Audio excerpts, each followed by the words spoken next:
Despierta. ¿Sabes qué día es hoy? Vas a transformar al mundo haciendo lo que amas. Vas a cambiar las reglas del juego. Vas a mover a otros. Busca, crea, innova, vuela. El mundo te espera. Transfórmalo. Hazlo UPAEP. Pues bueno, bienvenidos a todos. Muchas gracias por estar aquí en este evento de ideas. Me da gusto también ver a tantos presentes. ¿Vienen del bachiller? Varios de ustedes. Para los días que no tengan la posibilidad de venir, estas se transmiten en vivo por videoconferencia. Saludos a los que ya nos estén acompañando por videoconferencia. Se graban y dependiendo de el permiso que nos den los ponentes, las vamos a ir subiendo al canal de YouTube. El canal de YouTube de Ideas ya tiene las primeras 4 presentaciones de este ciclo y quizá vayamos a ir nutriéndola más y más. Entonces, si no les toca poder venir siempre, pues son horarios de clase. De todas maneras, los temas interesantes los pueden seguir. Para la participación, como esto está siendo transmitido simultáneamente, si necesitan hacer una pregunta, hacer un comentario o algo, es encender el micrófono, está la lucita verde, hacen su participación y al acabar volver a empujar el botón para apagarlo. Hoy pues queremos agradecer mucho la presentación que nos da nuestro compañero el físico Alfred Max Hoffauer Balmori. Trabaja en el Centro de Servicios de Alta Tecnología de la UPAEP, el CESAT, y pues bueno, no nos dices mucho jamás de ti, pero físico cuántico, industrial, diseñador, y en realidad si quieres hablar de problemas prácticos hasta problemas muy esotéricos, Max siempre va a ser una persona muy interesante con quien tener esta conversación. Hoy nos viene a hablar acerca del futuro del automóvil eléctrico y le agradecemos a él su presentación y a todos ustedes el estar con nosotros. Muchas gracias. ¿Qué tal? Buenas, siéntanse bienvenidos, esta es su casa. Normalmente diríamos que hacemos una sesión de preguntas y respuestas al final. A mí no me gusta eso, en el momento que tengan una pregunta, pregunten, porque si no luego se nos olvida, ¿de acuerdo? Nomás, eso sí, tenemos aquí un tema que es muy complejo, tiene muchos lados, y realmente el tiempo que nos concedieron es un poco limitado, ¿de acuerdo? Por esta cuestión de subirlo a YouTube, luego, yo no tengo ningún problema con esto. ¿Qué onda? ¿Empezamos? ¿Sí? ¿Todos están puestos como calcetines? Va. Ok. Entonces la presentación está en inglés. ¿Sí? Si tienen algún problema, les contesto cualquier pregunta, ¿de acuerdo? Comencemos entonces. El futuro del automóvil eléctrico. Nosotros nos hemos ido haciendo la idea recientemente que el automóvil eléctrico es como el futuro, ¿de acuerdo? Que es la neta, que es lo que va a haber y que esto es algo como comprobado y no hay para dónde moverse, ¿de acuerdo? En realidad, pues eso no es tan cierto, ¿no? Es una tendencia y no es una tendencia científica, no es una tendencia técnica, sino es una tendencia de moda, ¿sí? Como los pantalones y los zapatos, así, de esa manera. Entonces está sujeto, como todas las tendencias a moda, a ser respaldado por diversas industrias y diversos intereses fuertes comerciales, ¿va? Si lo siguen impulsando en ese sentido, entonces probablemente lo tengamos, y si no, pues no, independientemente de si es conveniente tecnológicamente o desde el punto de vista de contaminación o de lo que queramos, ¿va? O sea, en 1900, ¿qué será? 3, 4, 5, hace más de 100 años, había un montón de diferentes vehículos, de los cuales la minoría eran de gasolina, y la razón por qué finalmente ganó el vehículo de combustión interna, no realmente ganó, sino fue una especie de tranza, fue una movida chueca, y de ningún modo el vehículo de combustión interna logró su supremacía por el hecho de ser superior en algún sentido, ¿va? Y los que eliminó, por ejemplo, el coche eléctrico, en 1903, 4, 5, los coches eléctricos con una carga recorrían ya 100 millas, o sea, como 160 kilómetros. Y si vemos los de hoy en día, pues están como el doble, gran avance para más de 100 años, ¿no? Entonces no crean todo lo que ven. Empecemos pues. El coche el automóvil es el máximo exponente de la tecnología de la raza humana. O sea, si viene un extraterrestre y los visita y les pregunta ¿cuál es la tecnología humana? El coche. ¿Sí? Eso tiene una razón, no es nomás un decir. Si agarramos un coche común y corriente, como pueden ver en las imágenes, un coche, no un Fórmula 1, señores, no un dragster ni nada por el estilo, sino el coche normal de familia, de salir a pasear el domingo, ese coche es incomparablemente más tecnología que, por ejemplo, el transbordador espacial. ¿Cuántas horas, hombre, de investigación y desarrollo intervinieron en el desarrollo del coche familiar? ¿Y cuántas horas, hombre, de investigación y desarrollo intervinieron en desarrollar el transbordador espacial, por ejemplo, un avión de combate, un coche Fórmula 1? De acuerdo, si vemos los últimos aviones de combate, debido a la necesidad del secretismo, fueron realizados por una cantidad increíblemente pequeña de personas para que no se vaya a disipar el secreto, ¿de acuerdo? El automóvil familiar ha requerido millones y millones y millones de horas, hombre, de investigación y desarrollo en todo el mundo a lo largo de más de 100 años, y por esa razón no hay ningún producto de la raza humana que se le compare en grado de sofisticación. El carro común es un producto contradictorio, ¿sí? Tenemos facultades en ese carro que son muy difíciles de conciliar, ¿sí? Tenemos, por ejemplo, nomás la pura integración espacial, el modo como hicieron caber las cosas, la manera como tenemos un vehículo que es pequeño por fuera y es grande por dentro, un vehículo que es económico, pero que es deportivo, que tiene un excelente rendimiento en kilometraje, que tiene un buen manejo con una persona, o con dos, o con tres, o con cuatro, o con cinco.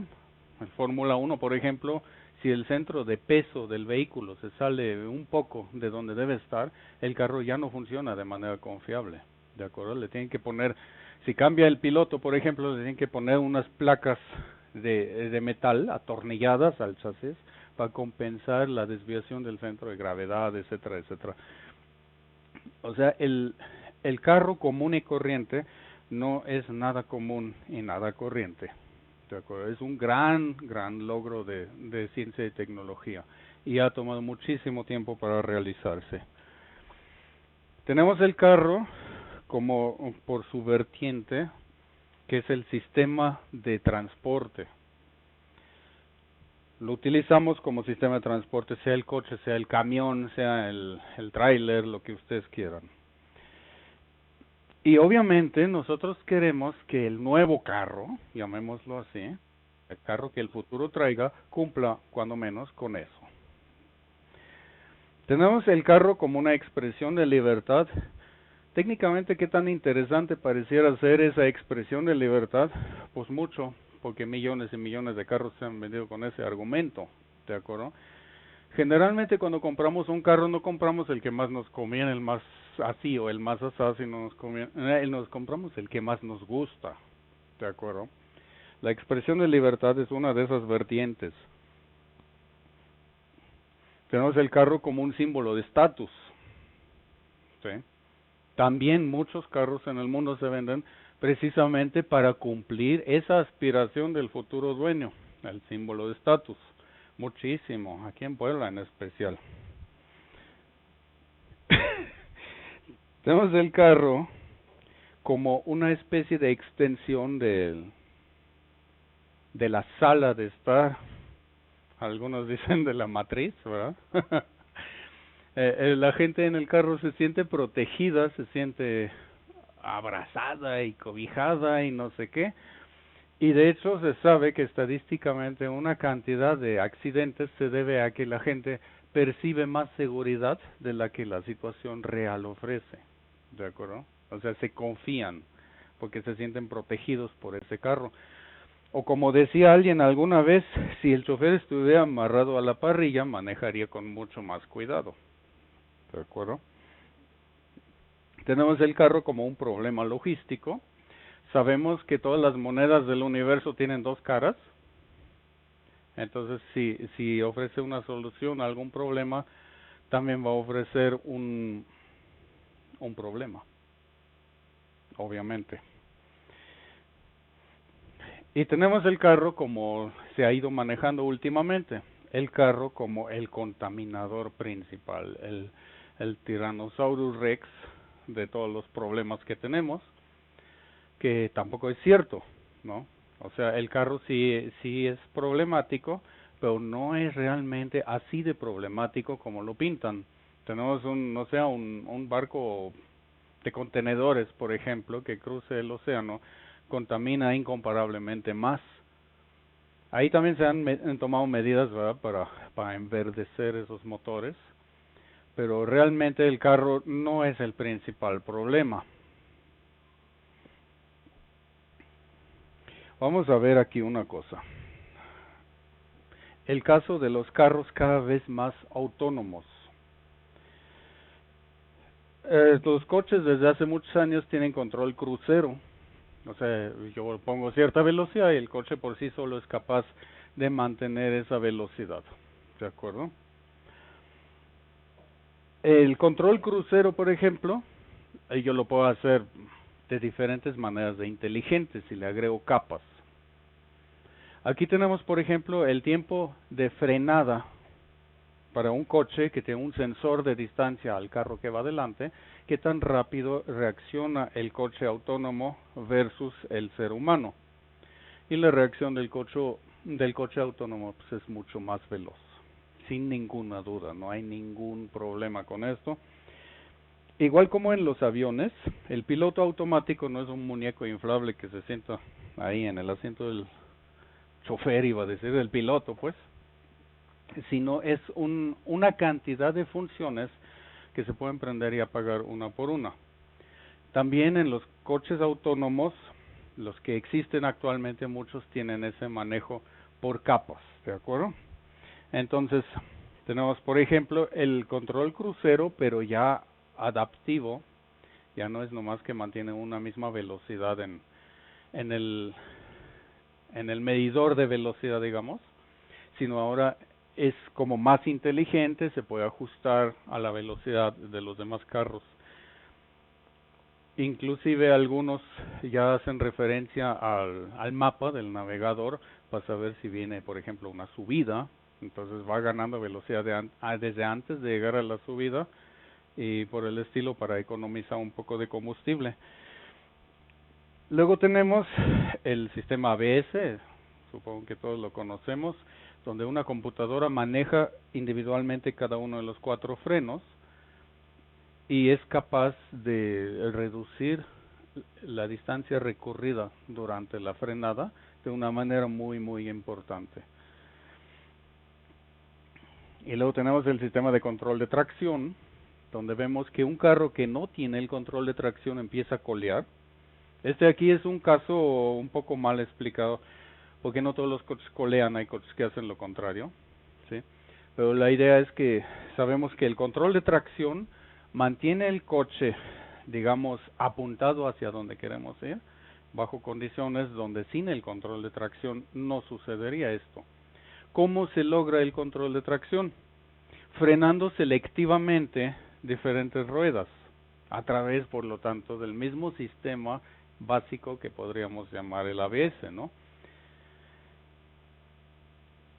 Luego tenemos el sistema de control de estabilidad, que también funciona con el frenado selectivo de diversas ruedas en base al inputs de sensores que pueden ser acelerómetros, velocímetros y cosas por el estilo. Entonces, Como ven, varias funcionalidades están trabajando a través del mismo sistema básico del ABS.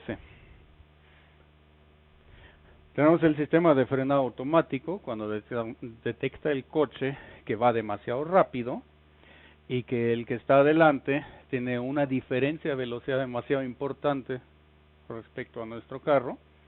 Y como ven, también va más o menos por el mismo canal del sistema ABS. O sea, hay mucha funcionalidad a través de esto. Tenemos el lane departure, cuando, por ejemplo, se duerme el conductor y como que va saliéndose de carril o cosas así. Hay carros que no son autónomos ni se manejan solos, pero tienen este sistema. Hay unos que nomás avisan y hay otros que activamente controlan.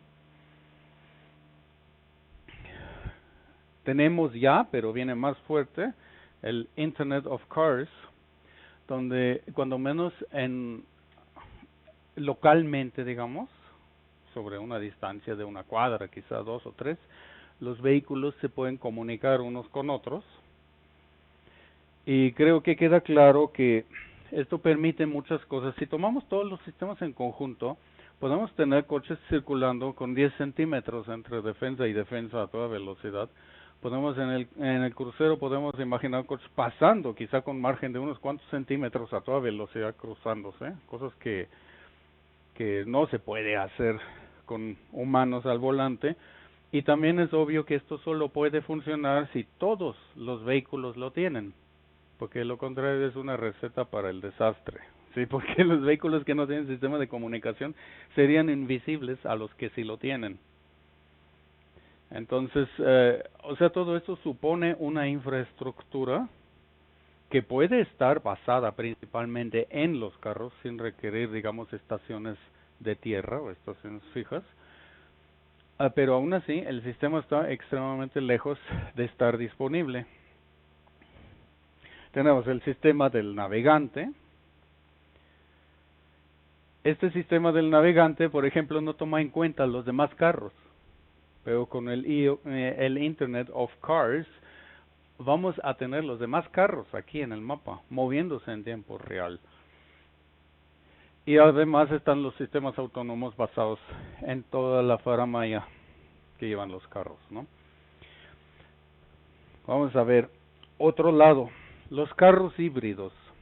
Los carros híbridos, como se manejan actualmente, es donde decimos el carro tiene un motor de combustión, un motor de gasolina, diésel o lo que sea, y tiene un motor eléctrico que a la vez también puede trabajar como generador. Entonces, puedo caminar básicamente con un motor de combustión, puedo caminar con el motor eléctrico y puedo utilizar también en teoría el motor de combustión para recargar las baterías del motor eléctrico. Entonces, no es como un coche eléctrico que depende 100% de sus baterías. Y ahora de repente resulta que esto es sumamente interesante porque puede aumentar muchísimo la economía de los carros, puede disminuir muchísimo la contaminación. ¿A qué se debe? Se debe al frenado regenerativo. Si manejo, por ejemplo, de Puebla a México con un coche de frenado regenerativo, no es muy probable que vaya a obtener grandes beneficios, porque es por autopista. Pero si estuviera manejando en la ciudad, arranco en el semáforo, uso energía para acelerar el carro, me detengo en el siguiente semáforo, recupero por el frenado regenerativo una parte muy sustancial de la energía que usé para acelerar. O sea, como decir, cuando acelero vacío el tanque y cuando freno lo vuelvo a llenar. ¿De acuerdo? Como todo sistema tiene pérdidas, obviamente lo que recupero nunca va a ser tanto como lo que invertí inicialmente, pero hace un impacto en un mundo donde la industria está peleando por 5% de mejora, 10% de mejora. Esto por sí solo hace un impacto gigantesco, no sé, quizá 20, 25, 30, dependiendo de la ciudad. Si es una ciudad como Puebla, donde cada semáforo nos detiene, wow, es increíble, ¿no? Es fantástico. Y si es una ciudad donde el tráfico fluye, pues no tanto. Y luego, todo esto junto, si llevamos todo esto junto, entonces de algún modo llegamos a donde actualmente estamos, según el señor Elon Musk, o donde llegaremos, según el resto de nosotros, en algún tiempo, ¿no? Tenemos el carro que se maneja solo. Y aparte de todas las cosas que dijimos que contiene, también tiene que contener todo esto, ¿no? Entonces tengo, por ejemplo, el asistente para el cambio de carril, tengo el sensor para el punto ciego, tengo el sensor de impacto lateral, tengo los sensores para el estacionamiento automático, tengo los sensores para el tráfico cruzado, tengo los sensores para el abandono de carril, tengo sensores para el frenado autónomo, bla, bla, bla. Ustedes pueden ver que realmente es una cantidad inmensa de sensores. Y además de esto, lo que aquí no aparece, está el sistema de visión con cámaras que le permite al carro ver el camino y el sistema que mide las distancias aparte de lo que es para evitar colisiones y etcétera. O sea, es increíblemente complejo. La computadora que va a digerir todos estos datos de tantas cámaras y tantos sensores y lo va a procesar en tiempo real es una computadora que en realidad todavía no está disponible, todavía no existe, pero por el otro lado hay carros que ya en cierta medida hacen esto, ¿de acuerdo? Claramente creo que podemos esperar que esto vaya en aumento radical en los próximos años. Vamos a ver más capacidades de manejo autónomo de los coches. No sé cómo se desempeñen con los baches y los topes. Esa es una cosa que habrá que ver.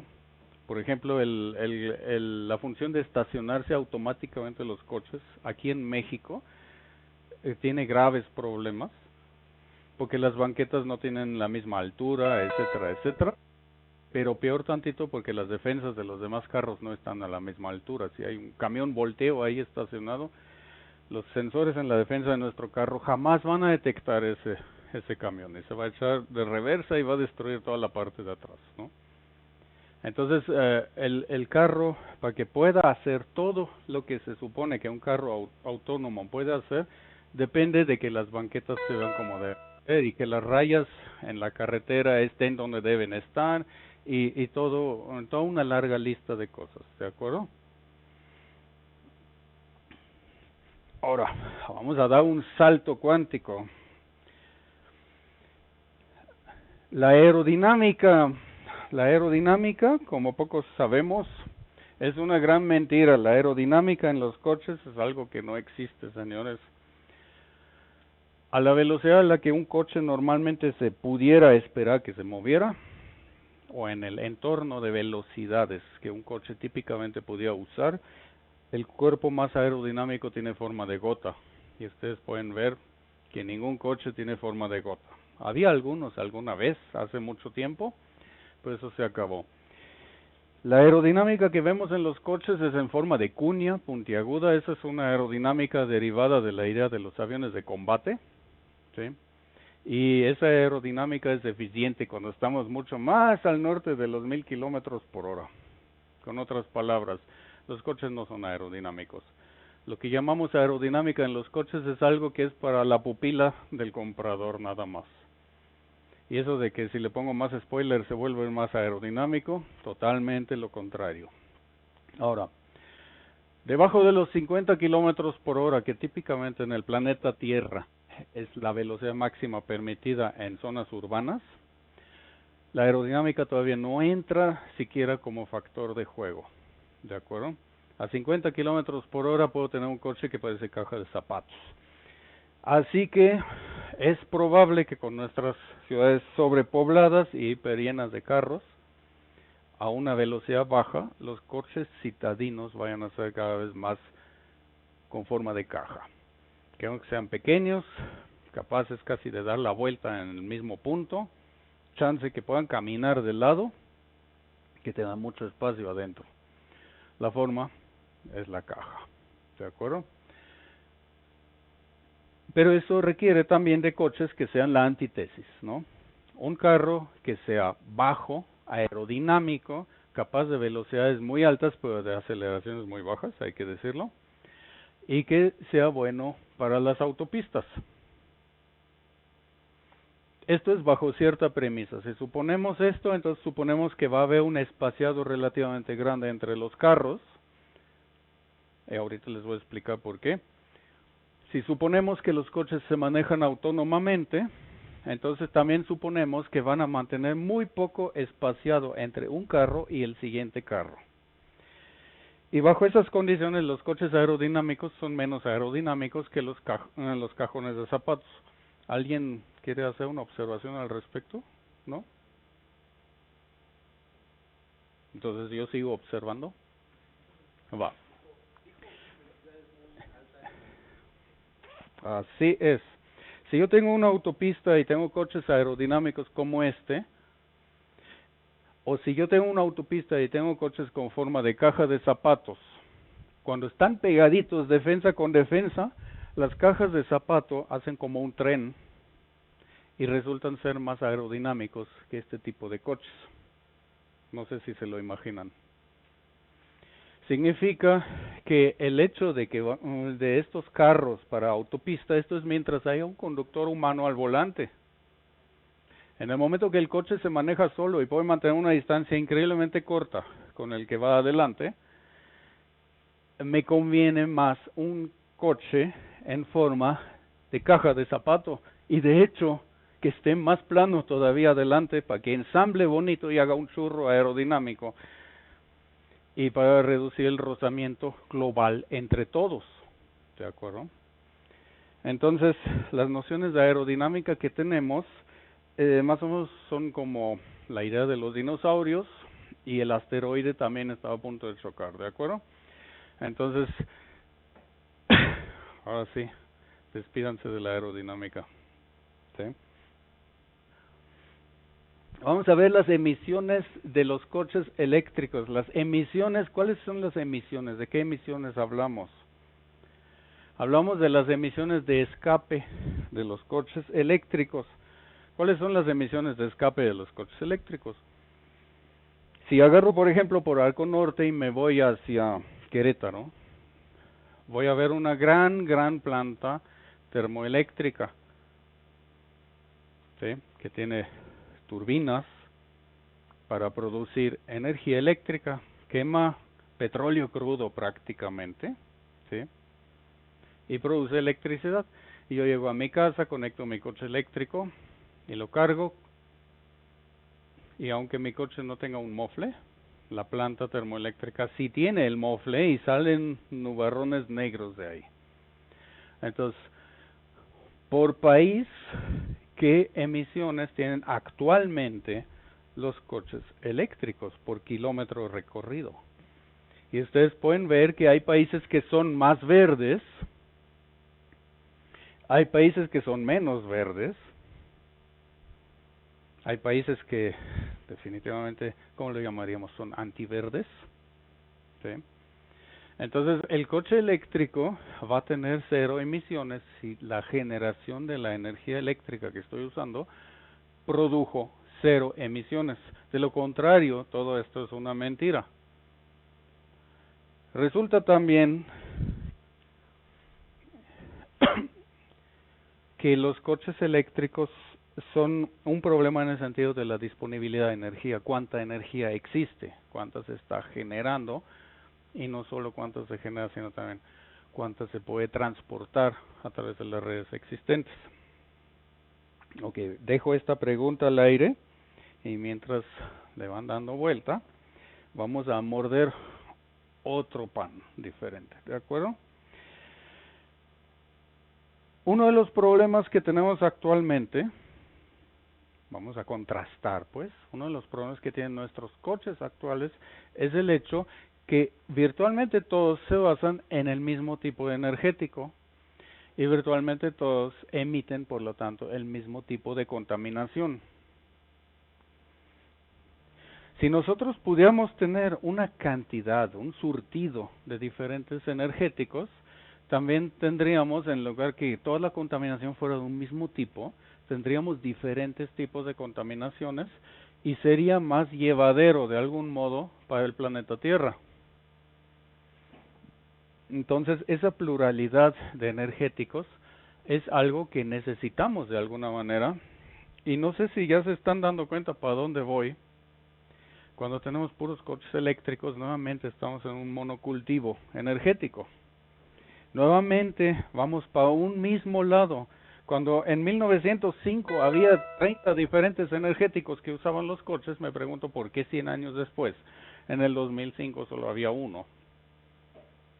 Lo que de algún modo nos interesa y nos conviene es una pluralidad de energéticos para que tengamos diferentes tipos de contaminación, ¿sí? Muchos diferentes, que de algún modo el mundo pueda metabolizar, para llamarlo de alguna manera.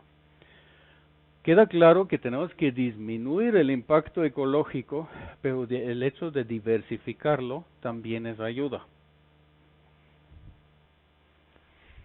Entonces estamos de regreso al coche eléctrico. Tenemos nuestra casa, donde conectamos nuestro coche para que se cargue. ¿Cuánta energía gasta un coche eléctrico? ¿Alguna idea? Supongamos un Jetta. Un Jetta de gasolina, ¿cuántos caballos tiene? 125, 110 quizá con el motor más chico disponible, ¿no? ¿Esto a cuántos kilowatts equivale? 100 caballos serán alrededor de 75 kilowatts, ¿no? Más o menos. Kilowatts y kilowatts son iguales, ¿sí? O sea, hay una equivalencia clara entre coches de combustión y coches eléctricos, entre cualquier coche con cualquier coche, ¿sí? Potencia equivale a potencia, no importa si viene de la gasolina o de la corriente eléctrica. Si suponemos que tenemos un coche de 75 kilowatts y si lo manejamos como desaforados, pues el coche va a gastar también esos 75 kilowatts. Si manejamos como los taxistas, bueno, entonces va a gastar mucho menos. Si manejamos como taxista, ¿como cuánto podría quizá gastar el coche? ¿10 kilowatts? ¿Les gusta? ¿20? A ver, voten. ¿Quién propone una cantidad? 20. Ok. 20 kilowatts. ¿Nuestra casa cuánto gasta? 2 kilowatts. 1 kilowatt. Aquí donde no usamos aire acondicionado, no estamos en Monterrey ni en Hermosillo, Sonora. Si no conectamos calefacción eléctrica, si no más vemos la tele, nos paseamos en internet y quizá nos preparamos una maruchan una vez al día. 1 kilowatt, ¿les gusta?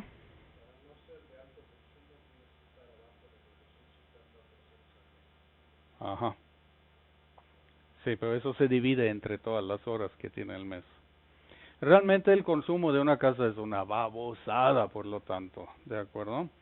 Si vemos y comparamos con lo que hace un coche, el coche consume inmensamente más que la casa, incomparablemente más. Entonces esto de que llego a la casa y conecto al coche a cargar, imagínense que la casa tiene celdas solares, imagínense que la casa tiene baterías,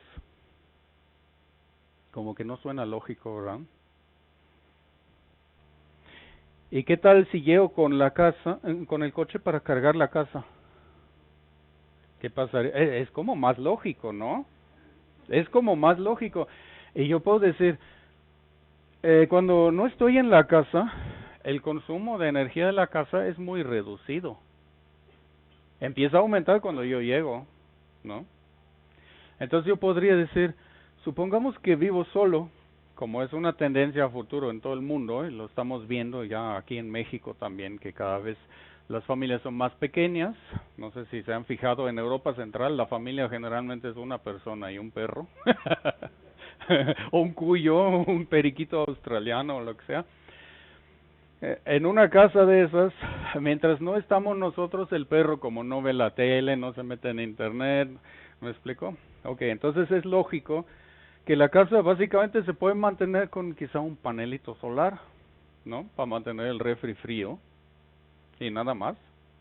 Y cuando llego yo enchufo la casa para darle energía del coche. Total, que el coche tiene una densidad energética que es fantásticamente más alta que la de la casa, ¿no? De hecho, podría no necesitar todo esto.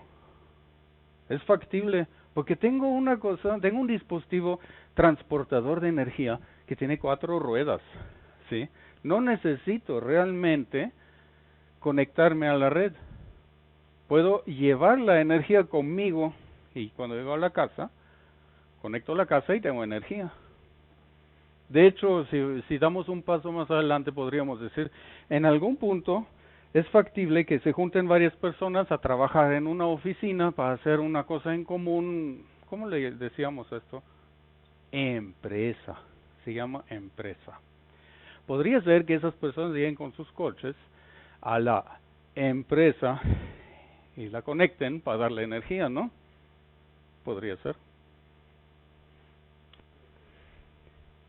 La cantidad de energía que necesitan los carros, bueno, todo esto está en constante evolución, depende de muchas cosas. Si tenemos un coche Tesla que pesa entre 2.5 y 3 toneladas y acelera en 3 segundos de 0 a 100 y le gana un Lamborghini o a lo que ustedes quieran, entonces obviamente no es algo económico, ¿de acuerdo? Un coche de Fórmula 1 pesa quizás 750 kilos o por ahí ha de andar. Este coche pesa 3 toneladas y de acelera más. La cantidad de energía que necesita obviamente es brutal. Entonces de economía no podemos hablar. Los coches en el futuro, los coches eléctricos, tienen que ir disminuyendo su aceleración y todo esto. Tesla ahora ya lo hizo, ya metió el chill mode, donde aceleran así como carrito de compras más o menos. Pero es que es lógico, porque la electricidad tiene un costo. Mientras había poquitos coches eléctricos, pues qué bien, ¿no? Pero conforme hay cada vez más, los distribuidores de energía eléctrica están cayendo en la cuenta. Oye, estos, ¿ya viste lo que están haciendo? Entonces, podemos transportar energía mediante el coche, podemos tener una casa y le podemos proporcionar energía con el coche. ¿De acuerdo? El coche.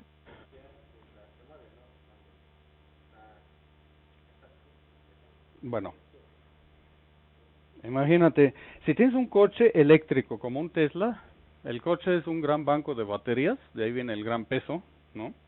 Y el gran precio. Y contiene una cantidad bárbara de energía, ¿sí? Si esas baterías se descargaran instantáneamente, dejan un cráter a mitad de calle y obliteran todos los coches que hay hasta el próximo semáforo, ¿de acuerdo? Es muchísima energía. De ahí puedo conectarme a la casa sin ningún problema. Puedo proporcionarle energía a la casa. Si es un coche híbrido que tiene una batería para el frenado regenerativo, entonces ya no es tan brutal la cantidad de energía que contiene, pero viendo lo poco que la casa requiere, sigue siendo suficiente. ¿De acuerdo? Luego, como diferentes vertientes que quizás se pudieran dar en el futuro, o digamos que se van a dar, aunque quizás solo de forma puntual, tenemos una especie de híbrido entre la casa y el coche, ¿no? O entre el coche y la casa, ¿no? Estas cosas también ya existen, hay algunos pocos, ¿no? Donde hay una microvivienda y un microcoche que se conecta a la microvivienda. Las microviviendas son lo de hoy y lo de mañana y lo de pasado mañana. Se están viendo cada vez más. Las microviviendas son muy pequeñas, como dice el nombre. En algunas se antojaría decir nanoviviendas, casi. Sí, de veras.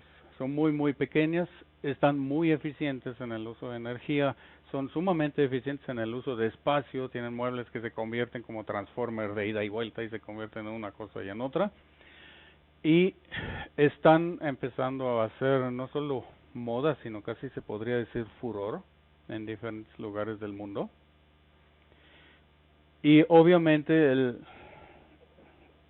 la consecuencia lógica que tenemos es que de algún modo hay un acoplamiento entre lo que es la microvivienda y el coche verde, inevitablemente, ¿no?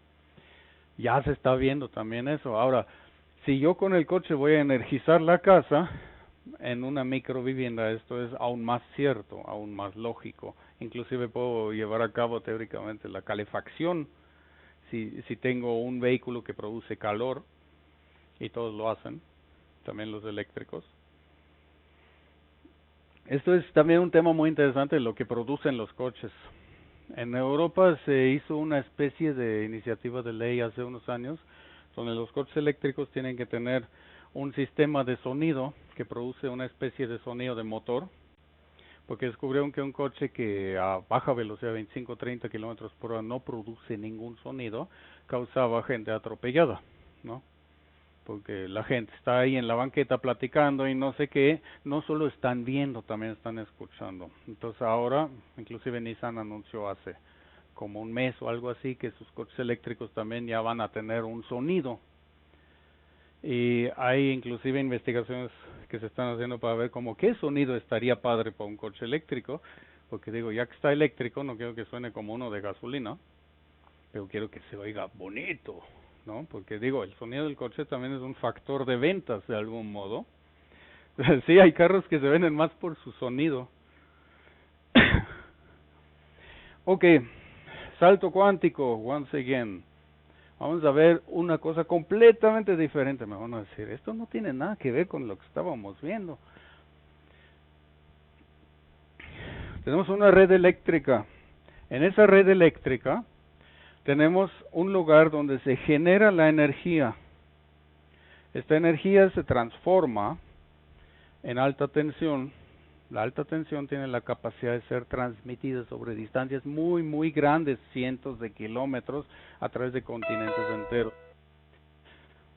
Luego volvemos a bajarlo a tensión mediana y finalmente a tensión baja, hasta que llega a la casa. Ese tipo de red eléctrica es de lo que dependemos aquí en México, ¿de acuerdo? Tenemos unos cuantos puntos focales donde se genera la energía y de ahí se distribuye, ¿de acuerdo? Ahora, imagina que tenemos un generador aquí en la mesa y ese generador está generando energía con un motorcito de gasolina o lo que ustedes quieran, y tengo varios focos. Conecto el primer foco, inmediatamente el motor baja, porque empieza a resentir el esfuerzo de generar la energía que este foco está gastando, ¿de acuerdo? En el momento que prendo el segundo foco, el motor se vuelve a sentar hasta que vuelve a recuperar, porque entra el gobernador, le vuelve a acelerar, etcétera, ¿de acuerdo? Y prendo el tercer foco y otra vez se vuelve a sentar el generador. En nuestra red eléctrica, obviamente sucede algo parecido.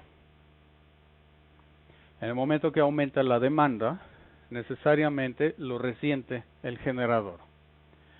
Ahora, si yo digo el generador, estoy mintiendo con todos los dientes, porque resulta que todos los generadores del país están interconectados y sincronizados a través de una cosa que se llama precisamente red eléctrica. Entonces, si yo voy y prendo la luz, todos los generadores del país bajan. Muy poco, pero sí. Si bajan lo suficiente, entonces, por ejemplo, en las hidroeléctricas, abre más la válvula, deja pasar más agua para evitar que se pare pues el generador, para mantener su velocidad. Esto es muy crítico. El faseo, los 60 Hz de la corriente alterna, se debe a la velocidad de giro del generador, que tiene un montón de polos, y a la velocidad que gira va produciendo exactamente 60 Hz. Entonces, en el momento que aumento la demanda eléctrica y que los generadores frenan, pues abren el acelerador si son turbinas, o abren la válvula de paso de agua si son hidroeléctricas o lo que sea, para recuperar. Pero en ese inter, que tiene una duración, ese lapso no es instantánea, sino tiene una duración en lo que vuelve a recuperar velocidad, hay algo que mantiene la red eléctrica estable. Y lo podemos llamar el factor de estabilidad de la red eléctrica, y es la masa inercial del generador y de la turbina, que pesa mucho y gira muy rápido, ¿de acuerdo? Supongamos que pesa, no sé, 150 toneladas y suponemos que gira, digamos, a 3000 revoluciones por minuto. La masa inercial de este volante de inercia es lo que puentea entre el aumento de demanda y donde el acelerador o la válvula de control o lo que sea empieza a recuperar. ¿De acuerdo? Entonces, ¿qué necesitamos si tenemos una red muy grande y si metemos energía solar, por ejemplo, que no tiene volantes de inercia, si tenemos celdas solares que no tienen volantes de inercia, ¿cómo podemos compensar las fluctuaciones de oferta y demanda de electricidad? Lo que necesitamos son baterías, bancos y bancos de baterías, gigantescos, caros, con caducidad. Todas las baterías tienen fecha de caducidad, todas las baterías tienen que reemplazarse eventualmente. Alguien las tiene que pagar, ¿no? ¿Quién las va a pagar? El usuario de la electricidad, ¿no? Podemos tener una red que no tiene puntos calientes como la que conocemos, sino es distribuida. En diferentes lugares puedo meter energía, sacar energía, pero conforme mi energía cada vez depende menos de algo que tiene inercia giratoria, y necesito cada vez más baterías para proveer el factor de estabilidad de red. Si no, se me cae la red. Ustedes lo han visto cuando se hace un megacorto, en una subestación o algo así, se puede caer una buena zona de la red. Porque contra ese megacorto, pues no hay realmente mucho que hacer. Está mucho más cerca que las plantas generadoras y etcétera. Pero fuera de ahí, la red es estable, bastante estable. Podemos preguntar aquí al compañero, hace 40 años, si programabas tu videocasetera para que grabara un programa el día de mañana, ¿a poco sí lo hacía? ¿Ah? No, porque la luz se iba por media general 1 o 2 veces cada 24 horas. Entonces se borraba la programación de la videocasetera, ¿a poco no? Sí, en serio, de veras. La red ha mejorado mucho. Entonces, ahora viene la parte importante, la de los callitos. Vamos a ver. Imaginen que tenemos una red descentralizada donde se genera energía en todos lados, se mete a la red en todos lados y también se extrae y se usa de la red en todos lados. Eso es un caso que tenemos en España, en Alemania, en varias partes. Una red basada mucho en energías renovables, celdas solares y demás. Ahora resulta que, a diferencia de lo que tenemos actualmente, cuando hay mucha energía su precio baja. Y cuando hay poca energía su precio sube. Y entonces han inventado y desarrollado una gran cantidad de cosas que pueden guardar energía. Compro energía cuando está barata y la vendo cuando está cara. Tenemos una red, imagínense una red descentralizada. Para que esa red sea viable y sea estable, necesito almacenamiento, necesito baterías o cualquier cosa que sea capaz de almacenar energía por un cierto tiempo. Entonces, dicen ¿cómo se llama? Como la CFE, o sea, los distribuidores de energía eléctrica en Europa, dicen, necesito baterías. Y no me conviene poner una fábrica, una nave llena de baterías aquí y otra nave llena de baterías allá, sino lo que me conviene es que esté tan distribuido como también son los medios de generación de energía. Que si ven en Europa Central, cada techo de cada casa tiene celdas solares y etcétera por el estilo, ¿no? Entonces yo quiero capacidad de almacenamiento de energía distribuida. Y entonces mediante eso de poner dos precios a la energía, según cuánta hay, con eso lograron que la gente se pusiera a pensar y dijeran, bueno, resulta que a mí me conviene eso, pongo una batería en el sótano de mi casa, compro energía cuando está barata, la cargo en la batería y la vuelvo a vender a la red cuando está cara. De esta manera se logró la capacidad distribuida de almacenamiento de energía en todo el país. Y solo bajo esa premisa funciona. Entonces tenemos, este es un sistema que utilizan, por ejemplo, en mi tierra, que es Austria, para los que no lo sepan. Tenemos la sal, la extraemos de minas allá, y las minas de sal tienen una cosa interesante, son herméticas, los túneles tienden a ser herméticos, como tanques de presión. Entonces cuando hay mucha energía, la convierten en aire comprimido, la guardan ahí, cuando hay poca la sacan y la reconvierten en energía. Tenemos un almacenamiento con volante de inercia, es un motor diagonal generador, ¿de acuerdo? Le empezamos a dar más velocidad al volante conforme hay energía barata disponible y después extraemos ese giro, lo volvemos a convertir en energía eléctrica y lo vendemos. En todo caso se utiliza un medidor de energía que realmente mide la entrada y mide la salida, ¿de acuerdo? Pero bajo el esquema de accionismo energético que se maneja ahora, no solo checa si la energía entró y salió, sino también en qué horario fue. Y entonces ahora con las redes descentralizadas ya no depende de horario, si la energía es más cara o más barata, sino depende de la cantidad de energía que se produce, ¿sí? Entonces ya no nomás tiene un precio alto y un precio bajo, sino es mero como la bolsa de valores, ¿de acuerdo? Entonces significa que actualmente el sistema de control para algo así está conectado a Internet. Tengo una computadora conectada a Internet que está viendo continuamente el precio de la energía. En base a un algoritmo está extrapolando el comportamiento futuro de los precios de energía y está haciendo su juego ahí. Y obviamente si pago más dinero y tengo un algoritmo más eficaz, puedo ganar más dinero. Pero todos sin excepción ganan dinero porque tienen un equipo de baterías en el sótano de su casa. Entonces, digamos, imagínense que ahora va a haber una explosión de coches eléctricos, cada vez vamos a tener más coches eléctricos, vamos a tener una red cada vez más descentralizada, ¿y quién va a pagar todo esto? ¿Ya vieron por dónde va? ¿Alguien vio venir la pedrada?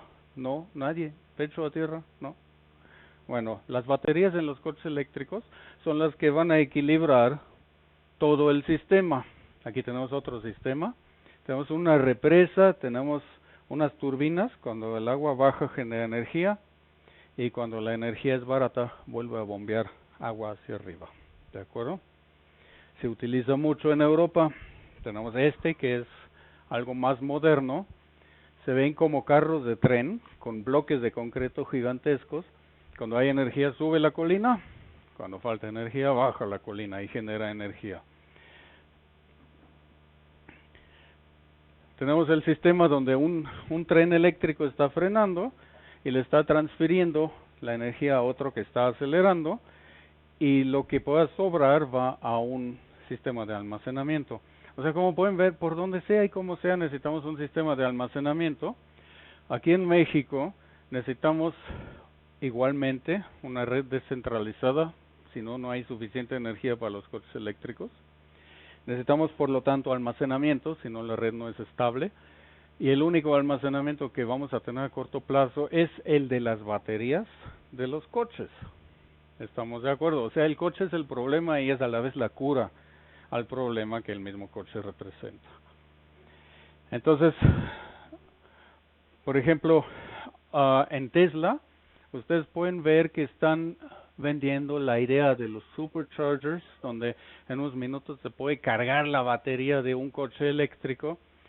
Obviamente, conforme empieza a haber más coches eléctricos y la red eléctrica se vuelve tanto más inestable, de repente ya no conviene el supercharger, ahora conviene que los coches estén conectados el mayor tiempo posible a la red para proveer el factor de estabilidad de la red. Entonces, de repente de supercharger nos vamos a lo que podríamos llamar el trickle charger, ¿no? donde lo que se busca es que el coche esté conectado el mayor tiempo posible. A nadie le conviene cargarlo así rápido. Entonces, quizá en autopistas vaya a haber cargadores rápidos, pero en la ciudad no le conviene a nadie. y conviene que el coche esté conectado el mayor tiempo posible, de lo cual podemos derivar que lo que más nos convendría sería que el coche no estuviera conectado todo el tiempo posible, sino todo el tiempo, a secas. Actualmente los métodos que tenemos como para conectar un coche de tiempo completo a la red sería como un trolleybús, ¿de acuerdo? ¿Sí los conocen todos? Pero la tecnología está avanzando y esto es un requisito, ¿sí? Imaginen que llega una cierta cantidad de coches a un semáforo en rojo, esos generan energía frenando y simultáneamente en el mismo semáforo otros coches están arrancando, esos necesitan energía. Si yo puedo pasar la energía de los coches que frenan a los coches que aceleran, no necesito realmente mucho de un almacenamiento intermedio. ¿Por qué no quiero almacenamiento intermedio? Porque almacenar energía cuesta energía, ¿sí lo sabían? En el momento que convierto energía eléctrica en un proceso químico dentro de una batería, ese proceso de por sí cuesta energía. Y luego desalmacenar la energía o sacarla de la batería vuelve a costar energía. Entonces es más conveniente no almacenarla si no la tengo que almacenar. Entonces a largo plazo, por economía energética, no me conviene que cada coche tenga sus baterías, sino lo que me convendría es que los coches se puedan pasar la energía directamente unos a otros y se almacene únicamente la cantidad que tenga que almacenar. Si por ejemplo aquí llegan 10 coches frenando y aquí solo arrancan 5, entonces necesito almacenar cierta cantidad de energía, la que equivale a los otros 5, ¿no? Luego tenemos, por lo tanto, el freno regenerativo en tiempo real sería que el coche que frena le pasa en ese momento la energía al coche que acelera, ¿sí? Sin almacenamiento dentro del coche. Por lo tanto, tienen que estar permanentemente conectados.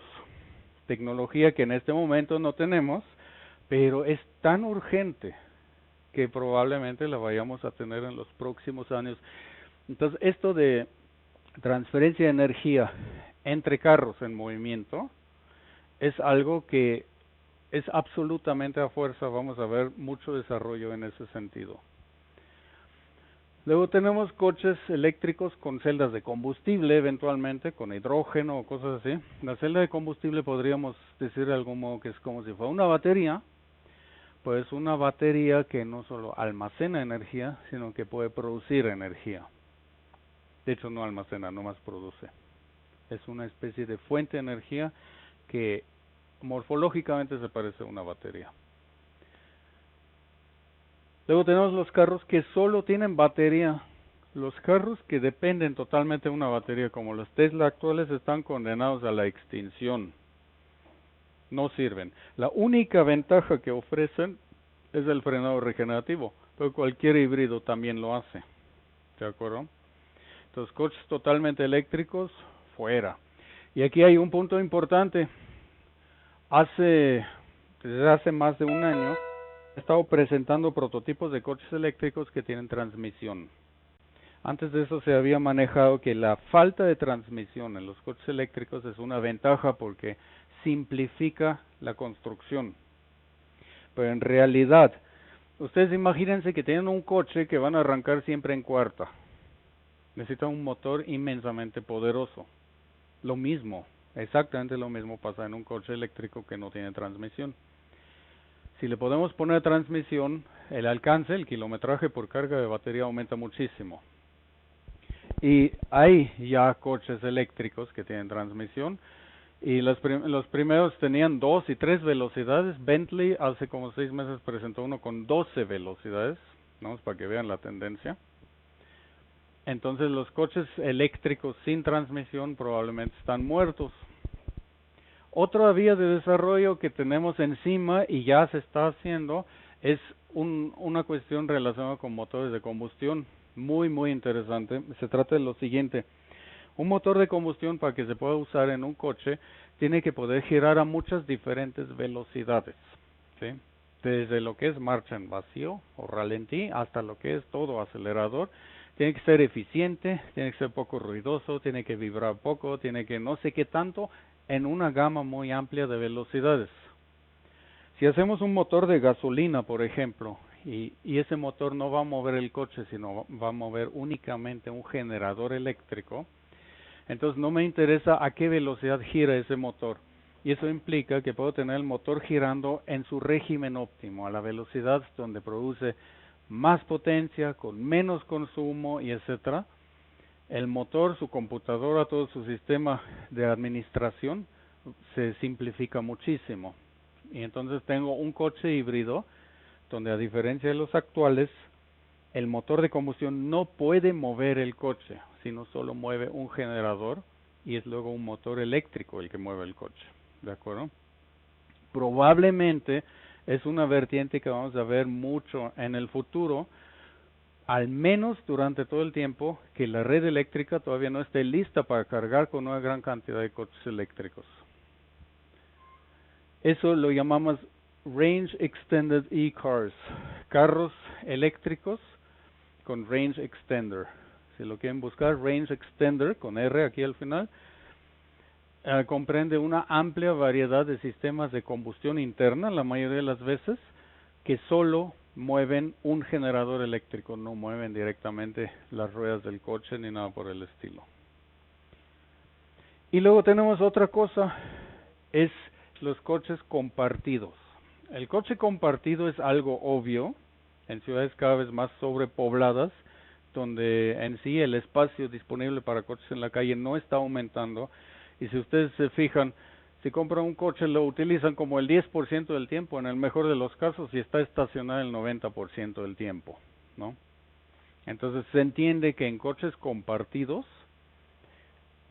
es mucho más conveniente. Tengo a grandes rasgos una décima parte de los coches que existen actualmente en la calle, estacionados. Y de hecho, por un lado diríamos, un coche estacionado es un coche que no produce. Supongamos que me meto a en alguna empresa donde pago cierta cantidad fija por transportarme al mes, agarrando el coche que sea, y de todos modos no voy a manejar yo, sino el coche se maneja solo. Entonces es un concepto de ride sharing, donde decimos, el coche si está estacionado no está produciendo. Pero eso entra en conflicto con el otro lado, donde si el coche no está conectado a la red, no provee estabilidad de red. ¿Estamos de acuerdo? Y nuevamente vemos la misma solución que se nos va a venir encima pronto, donde habrá modo de transferir energía entre el coche en movimiento, entre coches y entre coche y tierra firme, por decirlo de alguna manera. Entonces, estamos renunciando a todo lo que habíamos dicho al inicio de la presentación. ¿Sí? Estamos renunciando. Vamos a ver. Bueno, vamos a tener el sistema de transporte, eso sí, pero no vamos a tener eso del coche como expresión de libertad. No vamos a tener el coche como el símbolo de estatus. No vamos a tener el coche como la sala de estar cómoda, como como diríamos, como que nos abraza y nos cobija y nos hace sentir seguros y en casa. Obviamente también desaparece otra parte, cuando menos hasta cierto punto. Desaparece el coche como problema logístico. En teoría, y si lo hacemos con cuidado, desaparece el coche como el principal minador. Y bueno, obtenemos a fin de cuentas un sistema de transporte que teóricamente cumple con lo que siempre se nos ha prometido que los coches iban a cumplir, y que nos quita una serie de cosas que hemos estado percibiendo eventualmente como un lujo, pero que han sido muy importantes para cada uno de nosotros. ¿Sí? Eso de, por ejemplo, que el aspecto, digamos, aerodinámico de los coches, ¿no? Como ustedes ven, ante la necesidad, la así llamada aerodinámica, que como vimos no es verídica, esto va a tener que desaparecer. Entonces estamos ante un cambio muy muy fuerte en aspecto, en utilidad, en uso, en muchas cosas, y ese cambio se extiende mucho más allá de lo que son los coches. Va a afectar, de hecho, muchísimas ramas que actualmente ni siquiera podemos prever. Y desde luego vamos a ver gente que hackea coches y no sé qué, y te subes al coche y el coche te secuestra, y quién sabe qué. Todo eso va a venir, va a estar bien divertido. ¿De acuerdo? Órale, se botó esto.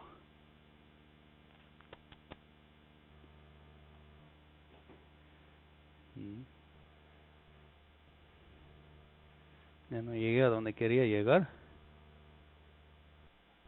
Eso. Y eso es. Así que, como no hicieron preguntas, espero que ahora sí empiecen a preguntar. Muchas gracias.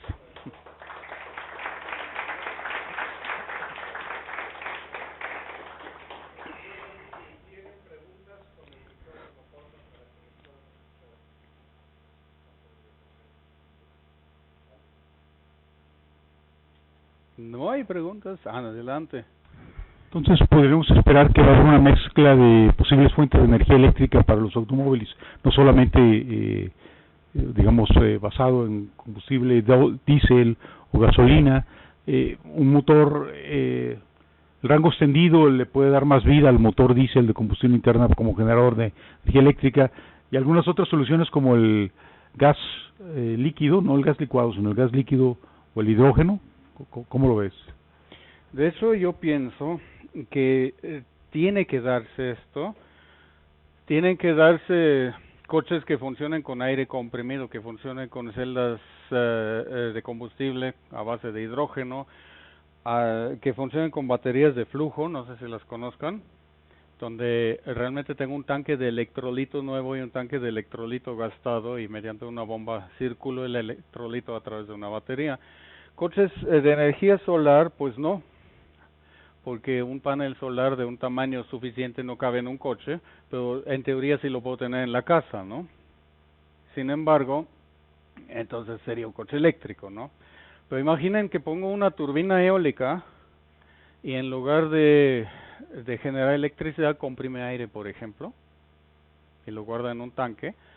Puede haber coches neumáticos muy eficaces y ahora sí muy verdes, porque no tengo baterías tóxicas que necesitan reciclaje, etcétera. Por el otro lado, hay aquí una cuestión que poco se habla, pero que es lógica.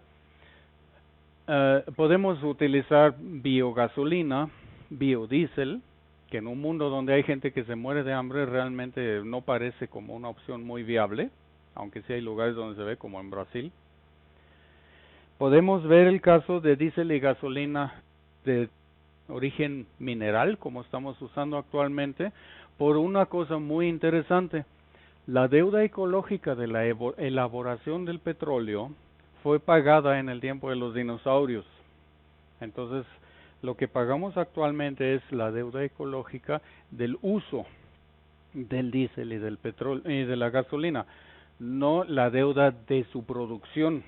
¿Me explico? Entonces, teóricamente, la huella ecológica que pueden tener los combustibles bio pudiera ser más amplia que la de los que deriven del petróleo, porque ahí tenemos que pagar la fabricación y el uso. Entonces, realmente una solución viable y probablemente la mejor es que haya una gran cantidad de diferentes energéticos que se usen, una gran cantidad de diferentes tipos de carros que se usen, y eso implica nuevamente una serie de cosas que no se ven a simple vista, ¿no? O sea, tendríamos que hacer una planeación estratégica a los próximos 10 años, qué carros, de qué tipo y en qué cantidad se tienen que vender, y cómo se tiene que desarrollar la producción de energéticos que tenemos en el país para atender esos carros y no tener que importar energéticos, bla, bla, bla. Sí, no sé si ya ven todo el edificio y toda la logística que resulta de ahí.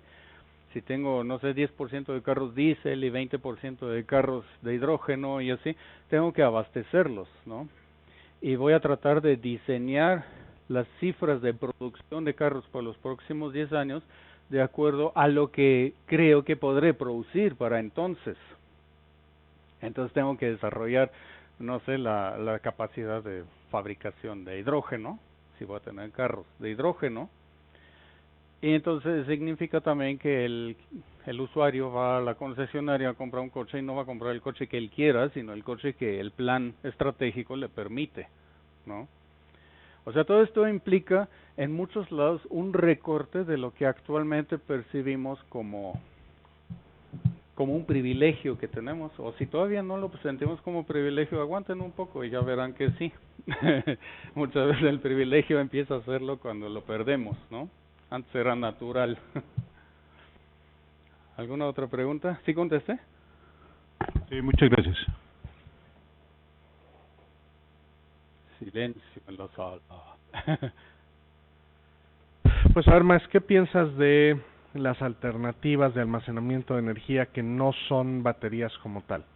Aire Como comprimido. O sea, pero digo, también otras, tenemos por ejemplo un profesor aquí en la UPAEP que está buscando convertir materia orgánica en nanotecnología de carbón, ¿no? Nanotubos, grafenos, superficies que puedan almacenar la carga en la superficie de ese carbón en vez de hacer algún proceso químico de almacenamiento y descarga que llevan a vidas mucho más cortas, ¿no? ¿Crees que esto sea una alternativa viable? Estaban hablando ellos de cuando primero vi esta tecnología hace 10 años, estamos diciendo 1 farad por gramo de material. Y para los alumnos que están aquí en capacitores y demás, típicamente hablamos de pico farads, ¿no? Por gramo. O sea, entonces aquí de hablar de 1 farad entero por gramo de material, son billones de veces más energía almacenable por gramo. Y él estaba hablando, este profe de la OPEP, se me va el nombre ahorita, estaba hablando de 3 o 4 farads por gramo. Entonces la idea convirtiéndose en esto solar en las casas, por ejemplo, podrías ya almacenar en 3 o 4 días tu consumo de semana y media, que te permitiría entonces cargar tu auto, cargar las otras cosas y de todas maneras contribuir a esta red distribuida que mencionas. Sí, bueno, estoy seguro que no solo a futuro, sino también en este momento tenemos muchísimo desarrollo en el sentido de almacenamiento de energía. No sé si recuerdan que había coches Fórmula 1 que usaban un sistema de frenado regenerativo con un volante inercial en un tanque al vacío. Hay trenes que utilizan almacenamiento de energía a base de aire comprimido desde hace muchos años. Hay sistemas de frenado regenerativo hidráulicos. Obviamente sabemos que los hay eléctricos, electrónicos, digitales y analógicos. Hay una gran cantidad y va a haber muchísimo más, porque es una necesidad que hay que cubrir. Las baterías como tales eventualmente no son tan importantes, porque si hablamos de almacenamiento de energía, de cantidades más modestas de energía, y si hablamos de conexión permanente entre los vehículos, por ejemplo, entonces ya no es exactamente el concepto de una batería como conocemos, sino quizás se pareciera más, como tú dices, a supercapacitores o algo por el estilo. Vamos a explorar con certeza fuentes de energía, tipos de almacenamiento de energía y también tipos de energéticos que no se han visto con anterioridad. Sí, hay que decir, la electricidad no es energía. La electricidad es un medio para transportar energía. El aire comprimido lo es, la gasolina es una manera de transportar energía. O sea, todo eso son medios para trasladar energía o almacenarla. Un tanque de gasolina también es un almacén de energía. Hay, por ejemplo, sistemas actualmente con biodigestores, donde lo que hacen es producir gases combustibles a fin de cuentas. Entonces producen un medio de transporte de energía y esos biodigestores en este momento ya se están empezando a inclinar hacia un lado donde atrapan carbono, porque también estamos luchando contra la huella de carbono. Y es interesante que, por ejemplo, empresas que tienen una huella de carbono pueden comprar verdor a cambio de una lana. Y lo mismo vale para países y irá en aumento esa tendencia. Entonces va a haber un montón de transacciones y un montón de operaciones financieras que no podemos imaginar en este momento. Salió hace algún tiempo, me parece como 2 meses, una empresa a la que ya pueden entrarle los dueños de los Tesla y estos, donde el coche produce dinero, o sea, uno gana dinero por tener el coche conectado al cargador la mayor parte posible del tiempo, y ya estamos hablando de accionismo energético, o sea, no tardaron mucho para llegar a esto. Y obviamente ya hay diferentes programas que administran un sistema de accionismo energético, y los programas que son más eficaces y producen mayores ganancias obviamente cuestan más y etcétera, etcétera. Entonces vemos ramas completamente nuevas de la industria y de los negocios.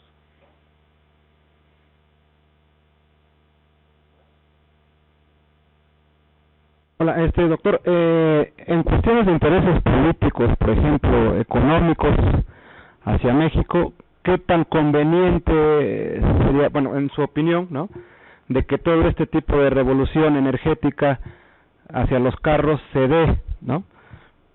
Porque yo supongo que habría muchas pérdidas en la cuestión de generación de las empresas petroleras, etcétera, si es que se derivarían hacia otro tipo de energías, este tipo de carros.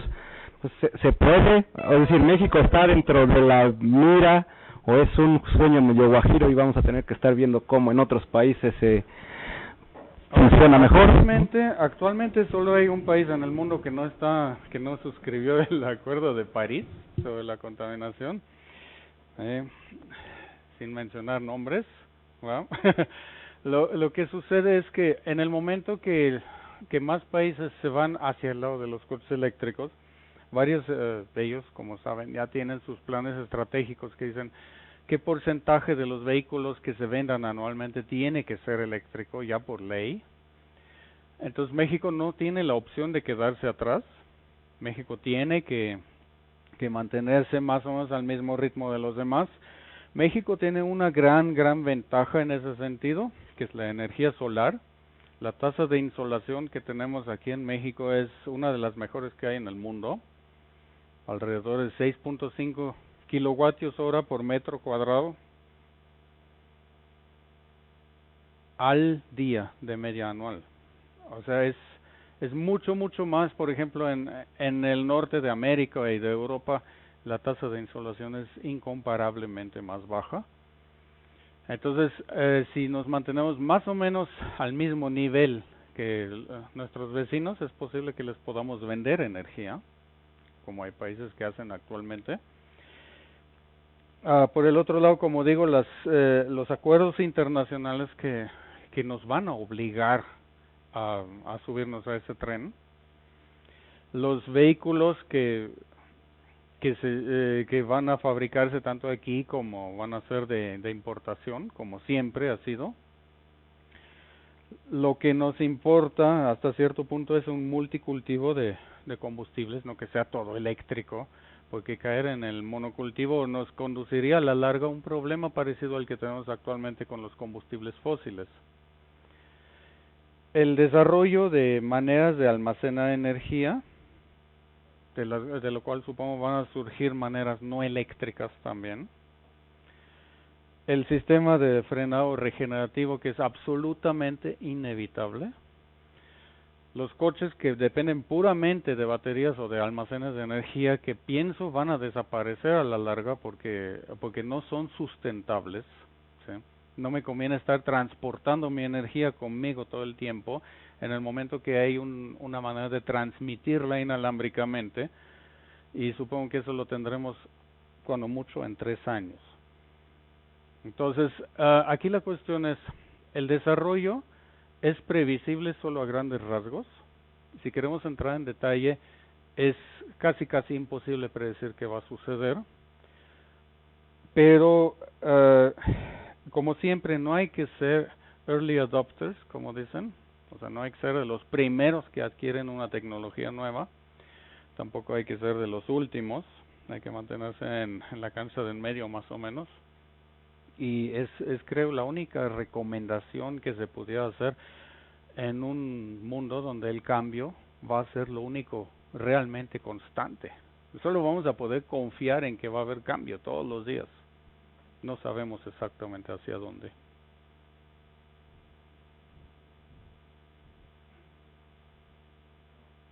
Yo tengo una duda, y creo que parte ya la contestó usted, de que en un futuro esto va a ser más una obligación, una necesidad, algo que te va a obligar el gobierno, que una opción. Y mi duda es, ¿existe algún país, alguna región del mundo que donde se prevea implantar esto? Porque se me hace muy contra el modelo occidental de vida que estamos viviendo, contra el modelo capitalista. O sea, se me hace más como para el sistema de transporte público que para... Pues, a ver, por ejemplo, China en este momento ya hizo su plan estratégico, dice, creo que en el 2018 ya están exigiendo que un 12% del total de coches que se venda sean eléctricos, y para el 19 que sea el 16%, algo así era, ¿no? Y para el 20 era como el 18, el 20%, algo así. Y en el momento que China empezó a moverle por este lado, de repente muchos países hicieron lo mismo. Entonces varios países de Europa ya siguieron el ejemplo, propusieron otros porcentajes y otras fechas, pero más o menos van por el mismo lado. Hay países que dicen que para tal o tal año ya no van a tener en circulación un solo coche de combustibles fósiles.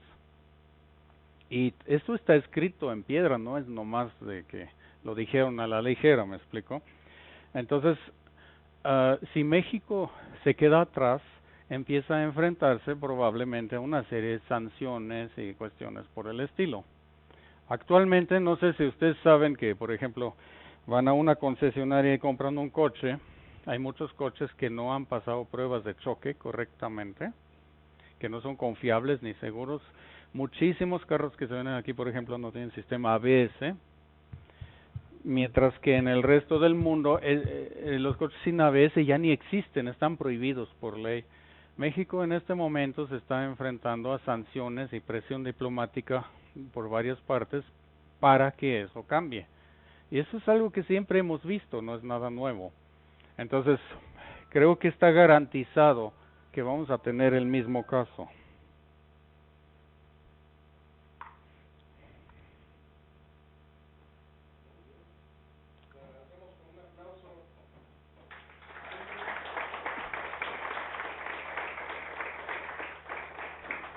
Gracias a todos ustedes por haber participado aquí con nosotros también. Creo que Alfred se uniría, Max se uniría conmigo a decir que especialmente ustedes en bachiller pues representan la siguiente oportunidad de hacer algo. Para llegar a ser competitivo a nivel internacional, México necesita tener el doble número de alumnos en especialidades, maestrías y doctorados de los que tiene ahorita, ¿no? Y no estamos hablando nada más de tecnología, de ciencias, etcétera. Para crecer sectores nos hacen falta de todos, desde físicos hasta diseñadores, hasta escritores, etcétera. Entonces, no dejen estos intereses que tienen por acercarse a estos futuros de un México diferente y encuentren cómo pues participar en estos cambios. Muchas gracias por estar, y Max, muchísimas gracias por tu plática. Gracias por invitarme. Ahora sí, las constancias que no nos tocó. Ah, sí, aquí vienen todas las atrasadas. No, nomás viene una. Gracias. Gracias a todos ustedes.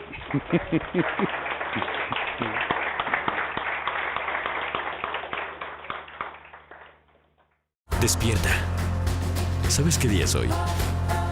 Vas a transformar al mundo haciendo lo que amas. Vas a cambiar las reglas del juego. Vas a mover a otros. Busca, crea, innova, vuela. El mundo te espera. Transfórmalo. Hazlo, UPAEP.